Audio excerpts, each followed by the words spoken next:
Next topic isn't too long, I think. It's called Life is Nonlinear. Here we go. All of our brains, I believe there's lots of psychoanalytical type studies and brain science type studies, and there's a book called The Logic of Failure, which addresses this as a symptom or as a cause, actually, for why some horrible catastrophes happen, like Chernobyl and some other things, is the brain conceives of life as linear. And what I mean by that is this: if I were to graph time on the horizontal axis and sort of the way things are, a very abstract kind of a vertical axis, but like just how is stuff today? Well, generally, the brain thinks that if today I don't have a job, then probably I won't have a job tomorrow. Today, if it's raining, it's probably rain tomorrow. And if I'm bored today, I'm probably going to be bored tomorrow. If I'm happy or unhappy today, I'm probably going to be the same thing tomorrow. Basically, brains just kind of think tomorrow's going to be a lot like today. But actually, life is very nonlinear. And life really goes along like this. There are periods at which you sort of piddle along, but then you have an accident and you're in the hospital and you don't know if you're ever going to walk again. And you heal really quickly, so things get better really, really quickly. And you're linear for maybe a couple of weeks or a couple of months or a couple of years, and then you get a promotion at work. And that makes you feel really, really awesome, but your job sucks after you get promoted. You don't like having 100 people report. You think you're going to be on this trajectory forever, in spite of the fact you've just had 4 huge discontinuities in the trajectory of your past. Brains just lock into thinking, all right, now that I'm on this path, this is the path I'll be on until I die. And it's just not the way things work. But notice they're green good things and they're red bad things, and it's inevitable that really, really awesome things probably are still waiting to happen to you. And that helps me sometimes rescue myself from like fits of despair that I can enter into. These are some stories that really come from my life that if you were to write them in a book, you would be sure that they were fiction. I mean, there's just no way that some of the things that have happened to me could happen to anybody. I became a manager at Oracle. You may have noticed on the original sort of subway diagram that I drew, the year I started at Oracle, I was a senior consultant. I kind of skipped a grade because I had a couple of graduate degrees. And I came in as a senior consultant instead of a staff consultant. And I stayed kind of, did the same thing for 4 or 5 years before I became a manager. The day I became a manager, I had been sent to a meeting in Redwood Shores to meet with the executive vice president of Oracle Consulting, who at that time was a brand new guy to Oracle. He'd come in with Ray Lane. His name was Robert Shaw. And I'd come in to meet with Robert Shaw and about 10 other people in consulting who were direct reports to an executive vice president. I think at the time I was probably maybe a senior principal consultant, so a couple of grades higher than what I'd entered at, but I wasn't a person who'd ever had staff before. But I was at this meeting for a really, really awful reason. My boss, a gentleman that I really loved working for, his name is Bob Rudsky. My boss was meant to go to that meeting, but Bob Rudsky's little boy, I think he was about 10 years old, was outside in Pittsburgh playing in the snow a couple days before Bob was supposed to fly to San Francisco. And this little boy fell down, and his parents found him lying in the snow, and they took him to the hospital and passed away from an undiagnosed heart defect. And so Bob couldn't go to the meeting, and I could. So when I got to the meeting, Robert told me that I was going to be running a group, and I said, no, I think you mean Bob's going to be running a group. And he said, no, Bob is going to be running a group. I mean, that part's right, but you're also going to be running a group.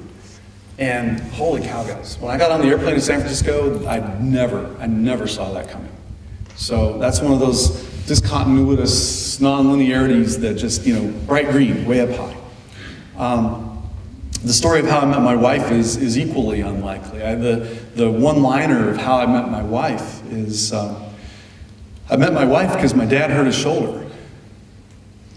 Is that good enough? Should I say some more stuff? My mom got my dad a Bowflex workout machine, one of these things that you do bench presses and it stretches these kind of elastic spring steel flaps and stuff.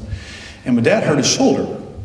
Well, my dad and my mom were a pretty formidable couples golf team. My dad at his prime probably had about a +4 handicap. He would routinely shoot 66 and 68 and 18 holes of golf. I showed you his picture holding a baseball bat. And my mom, I think at her peak, probably had about a 5 or a 6 herself. So usually if a couple plays golf and the lady's any good at all, the team does pretty well. But the fact that my dad was pretty amazing meant that they did really, really well. Well, my dad's hurt. He can't play. He hurt his shoulder. So my mom asked me if I wouldn't mind playing at a couples tournament in a little town in Oklahoma where I went to college. And I told her I'd love to, because she's pretty good. And I wasn't too bad. I was never a +4, but I was okay. So we played golf with this very nice couple, but this couple that we played golf with were having a really hard time that day with fighting each other over, that wasn't a good enough shot, honey, that kind of thing. And their 2 daughters had come to watch them. And the 2 daughters looked roughly like a really, really hot 18-year-old and her probably roughly 18-year-old sister. And I felt really sort of uncomfortable looking at the really hot 18-year-old the way I was looking at her, because at the time I was probably, 30 or so. But boy, this is one smoking hot 18-year-old. And I guess both the moms picked it up that the smoking hot 18-year-old and I were kind of looking at each other a little more often than people that don't care what's going on with the other guy would normally look at. So my mom, helpfully in her very tactful way, said, Evelyn, how old is your daughter? How old are your daughters? And Evelyn proceeded to tell my mom that the smoking hot 18-year-old was 23. I thought, jackpot. 23 is probably okay. Not pervy at all for a 30-year-old to go out with a 23-year-old. But unfortunately, I was being faithful to my girlfriend at the time, and I didn't really make a lot of conversation with this hot 18-year-old on the golf course. And anyway, it's a long story, and I won't tell you the whole thing, but the 2 people that were her parents ended up getting so irritated that they just left the 18th hole and drove their golf cart to their house, which happened to be on the 18th fairway, and they never even turned in their scorecard. And so I'm kind of standing up at the clubhouse thinking, man, that was one hot 23-year-old. I sure wish I could have talked to her some more. I was kind of lamenting to my mom that, she seemed really, really nice. And my mom stuck her elbow in my side and she said, look what's coming up the cart path. And sure enough, there was the cart that the Holtz had driven home was coming across the 18th fairway and driving up the cart path, and this young lady named Mindy was in it. And she was driving up to the clubhouse to turn in their card, which they were so angry they didn't turn in. So it's really cool that they got, if any little variable happens here, none of this works, right? So anyway, we end up talking a little bit, and time passes. 7 weeks later, I summoned the courage to call her and ask her on a date. And she said yes. It was a Saturday that morning that I called her, and then I asked her if she'd watch a professional football game on TV with me near where she lived, at the house of some friends that are mutual friends of her parents and my parents. Nice, safe, stranger calling after 7 weeks is kind of weird, so I concocted a nice, safe thing. She said yes, and that's the last first date that I ever had on that Sunday. So a couple things I found out later included, by the way, in the 7 weeks I tidied up the things with the other girlfriend that I was trying to remain faithful to, and we terminated that deal. So I was free by the time I called her. Anyway, I came to find out later that my wife had been woken from her sleep by my phone call, which I now know you never want to do that. That's never good. Don't wake my wife up to do stuff, please. And then the second thing I found out was that she already had a date for the next day. She was already going to go out with some guy the next day, and after my phone call, she called him back and told him that she wasn't going to be going out on their date. So that's all pretty amazing. My dad was very clever. I feel clever sometimes, most of the time I don't, but anytime I feel clever, I feel like my dad. I feel like I'm being like my dad. And I never saw my dad at a loss for words.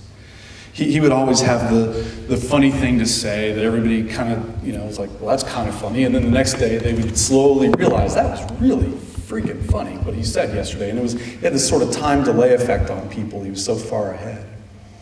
And I've never seen my dad at a loss for words except for one time.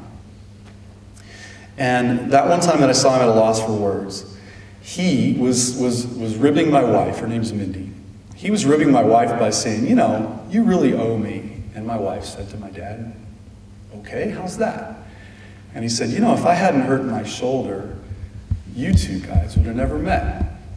And my wife, without missing a beat, said, oh no, if I'd seen you, I would have asked you, golly, sir, do you have a son? And he turned pink and he never said a word. I've never seen him turn pink before.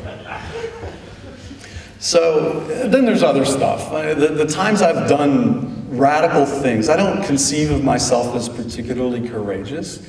The times that I've done radical things, it's usually been because I was in so much pain that I really didn't care if the thing I was getting ready to do next was going to kill me or not. Now, I don't know how many people that are historically known for their courage had that sort of thing going on too. It's like, it can't get worse. I'm just going to, you know, the Dances with Wolves opening scene where Kevin Costner just parades back and forth in front of people shooting at him because he didn't really care if he perished or survived. But that's been another kernel for some of the things that I've done with my career. But my point here is that a lot of tomorrows will be just like today. If you want to make a really rockin' weather application, you can make a pretty good one just by saying that day n plus 1 is going to be just like day n. As soon as you find out what day n is, then you can tell people, oh, it rained today, it's going to rain tomorrow. And that's usually right. Some days won't be like today, though. And some profoundly won't.